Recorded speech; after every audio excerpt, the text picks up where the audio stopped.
Do you want to hear the story of how the ballerina became a counterintelligence agent and was captured by her own people? Let's begin. Movie name, Red Sparrow. The narrative begins with a story about the life of the prima ballerina of the Bolshoi Theater, Dominika Egorova, who lives an ordinary life, meditating and keeping in touch with her mother. But CIA agent Nathaniel Nash is already receiving some kind of secret code from which he gathers the word and an invitation to a meeting in the park at 8 p.m. Dominique's mother has some kind of health problem that makes her struggle to eat, so in her absence, Dominique is replaced by Lena. When the girl arrives in the dressing room, another ballerina, Sonia, looks at her with exasperation because the girl meets a successful businessman, Dmitry Ustinov, who does not forbid himself unnecessarily touch the girl. After the performance, the audience greets her with loud applause, but Agent Nash meets a stranger in the park and gives him something, and then shoots into the ground to take the police who is watching them for themselves. He ends up being detained, and Dominika's coworker accidentally breaks her leg, and as the girl rides the corridors of the hospital,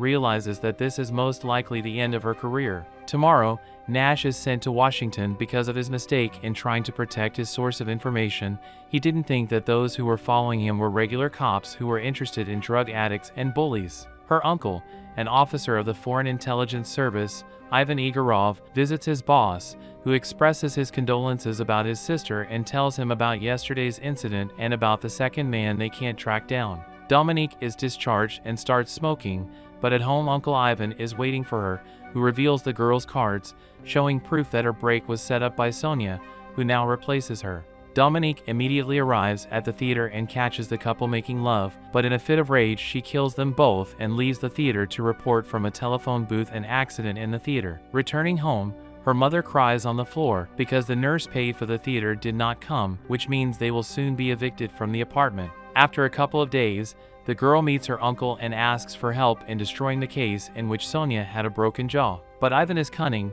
He asks Dominika to get to know Dmitry Ustinov, whom she has met before at the theater.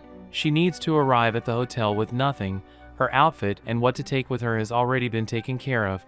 She just needs to relax Dmitry and switch his phone. The girl comes to the bar as Ustinov immediately notices her and sits down with her, immediately saying that he knows that she is here for a reason. So the girl has to admit that when she was a dancer she felt special, but after the break she needs that feeling again, so she takes Dmitry to her room. The guards check everything and leave the room, and Dmitry asks the girl to take off her dress, after which he takes it to rape her, but she notices an open window, as immediately Dmitry is strangled from the back and an unknown man in a motorcycle helmet makes the girl follow him and brings her in for questioning. The man turns out to be her uncle's colleague, Sergei Madorin, but a little later Ivan himself comes out and puts a new condition on the girl. She must be trained in a special school Sparrow because the girl has an obvious talent if she managed to say at the bar what Dmitry wanted to hear and make him go to her room. Otherwise, if she refuses, he will lose control over her future fate, which means her mother will be sent to an orphanage and her behind bars. So Dominique stops by her mother's house and promises to return soon,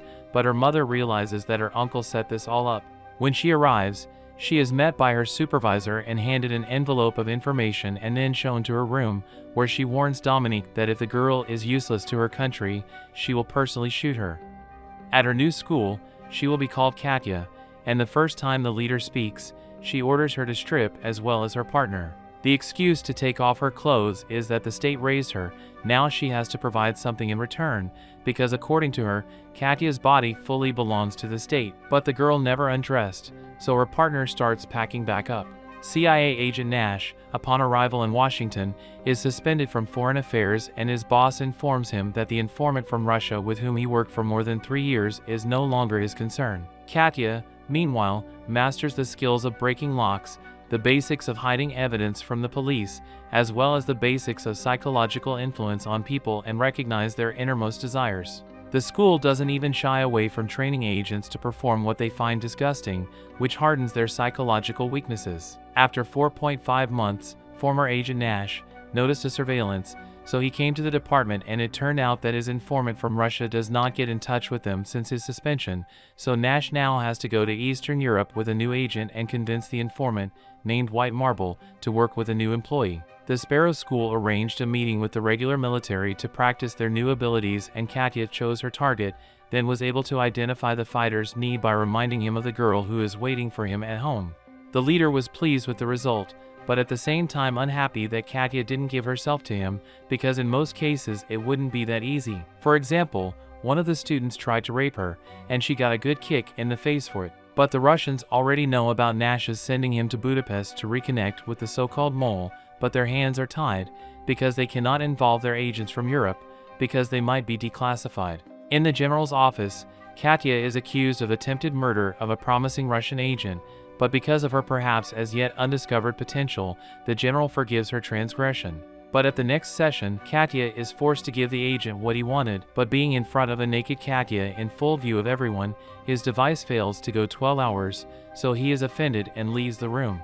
And Katya concludes that all he wanted was power. The general saw talent in her, so the next day it turns out that she is being sent to Moscow on a mission. She also does not lose a chance and visits her mother, but she did not stay there long, because Ivan was extremely eager to meet her.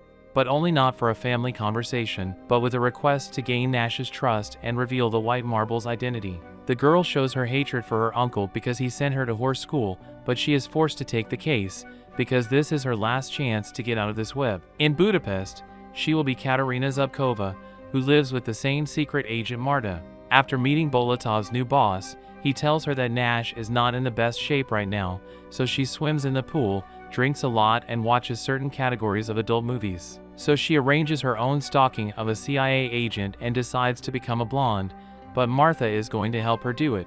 The next day the girl, when filling out a card in the pool, writes not Katerina, but Dominika, and begins her operation to seduce a foreign agent, who bites and after a session of swimming has already decided to meet a girl and during a conversation mentioned that he saw her yesterday in the pool and the streetcar, but the girl persuades him that he was mistaken.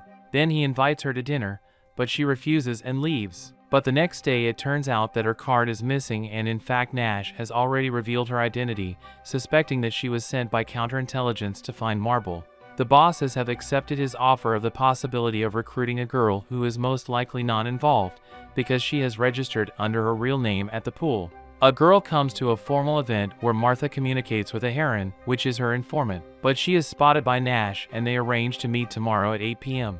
Dominika returns home and while her roommate is gone she sneaks into her room and finds blackmail photos and notes about $250,000 and a 7:25 a.m. plane ticket. When Martha returns home, Dominique has already left her room, but her roommate shows the report their boss sent 3 days ago, from which it is clear that he does not like her. The girl follows him after work and runs into him at the bar, seduces him first and says that as soon as she saw him she realized he was trying to cover his little dick with an understudy, for which Katya gets slapped, but he gets grabbed and she points him to a camera that will prove he molested her, so he has to send in her perfect job report in a couple of days or his career is over.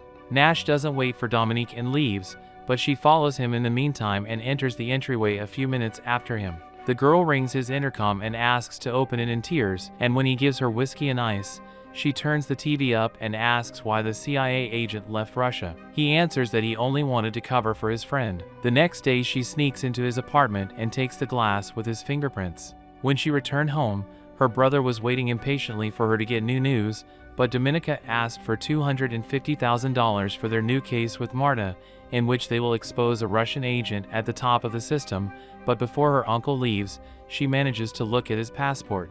Martha overheard their conversation and thought that Dominika wanted to get hold of Heron, her informant, but she only wanted to help Martha and relieve herself of these affairs, for she saw something she shouldn't have. When Dominika left for Vienna on business a few days later, Martha decided to ask her boss what she would get if she had the option of getting rid of Dominika, and she arrives in Vienna in due time to open an account for a relative, but when she returns home and finds the door to Marta's room open, she suspects something, and when she goes into the bathroom she is grabbed by Sergei and shows the body of the already dead girl, threatening that she should not have told her about the murder of Dmitri. Nash arrives at his superiors and tells them that Marble has shown up in Vienna, and that Dominika is actually a graduate of the Sparrow School. Immediately on the phone rings and learns that Dominika was taken to the police station, but decided not to tell why they could kill Marta and left, where she met Nash. There she tells him everything that happened to her. Nash offered her to join his ranks. He only needed access to her uncle, in exchange for which he would provide her with security. So she stayed the night at his place, and at night she decided to trust him after all. In the morning he made her coffee and told her the routine. She should lead her life as before, Wright reports about how weak Nash is and already on the hook, and when she gets home, he will give her a signal in the form of music.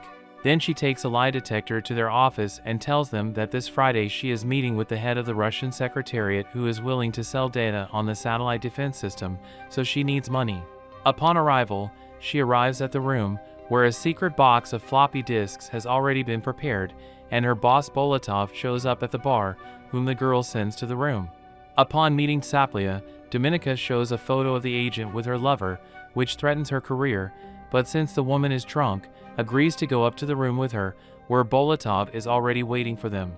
Seeing her money, the girl agrees to give her floppy disks to check, but Dominika's secret shelf is jammed in the other room, so she lies to Bolotov that the computer is loading data and the shelf finally unlocks. While the agents chatted among themselves, Dominique swapped floppy disks for fake ones and succeeded. They asked Saplia to leave in an hour and left the room themselves, while a tail followed them. But Saplia decided not to sit and left the hotel, only noticing the surveillance, panicked too much, threw her bag of money, and she was immediately hit by a car. And Bolotov received a call in which Dominique was personally invited to Moscow to congratulate her on her success, so she had better give her floppy disks and her passport, because right now they are going to the airport. When Nash learns of Saplia's death and that Dominika's car has changed direction, he realizes that they want to kill her. At the airport, she notices him at the last moment and signals him not to try to save her. And in vain, because when she arrives, her uncle notices the switch and begins to torture her severely, but she stands her ground, claiming that she didn't turn anyone in. She is shown a video in which Bolotov is killed when he answers no, but in an identical situation she says no, but the gun does not fire and her uncle appears, who eventually lets her go. And she finally comes to her own apartment to take a bath. Meanwhile, her uncle guarantees the higher-ups that if she is recruited, she will be destroyed. She sneaks into his apartment, and when he returns she makes sure that her request has been granted, and in the end she kisses her own uncle and hurries back to Nash, for she has only been let go because she is sure that Nash will tell her where the mole is. But in fact, she asks for help to move with her mother to America and get $250,000 to close the business, and surprisingly Nash agrees. But in the middle of the night, Sergei shows up with his news and Dominika helps him tie Nash up, after which Sergei begins the process of skinning. And when Dominika asks to do it herself, she cuts off a little bit on Nash's stomach and ends up punching Sergei, and while he's lying around, she frees Nash and he helps her overpower Matt Oren. Everyone seems to survive, but she doesn't wake up until she's in the hospital. And when she went out for a smoke, a general was waiting for her, who told the story of how a certain American bureaucrat from the embassy had forbidden an operation on his wife, thus sentencing her to death. He admits that he is the mole, whom she can turn in and return to her mother, for this is the only way to become a hero. The girl manages to arrange a meeting with the Russian ambassador, who arranges a call with the very top, and she calls the name of the mole. Only when the Russians and Americans arrange a meeting at the airport, it turns out that she gave the name of her uncle, at whose apartment she cleaned up and put a glass with Nash's fingerprints, opened an account in his name in Vienna, to which the Americans recently transferred $250,000. So at the exchange of agents, the uncle kissed his niece one last time and Jane Doe immediately launched a bullet into his temple. And when she arrived at home, the girl was already looking at the big theater herself instead of dancing and feeling superior to the rest of her charges. Once home, however, she got a call with the very tune Nash was calling her to.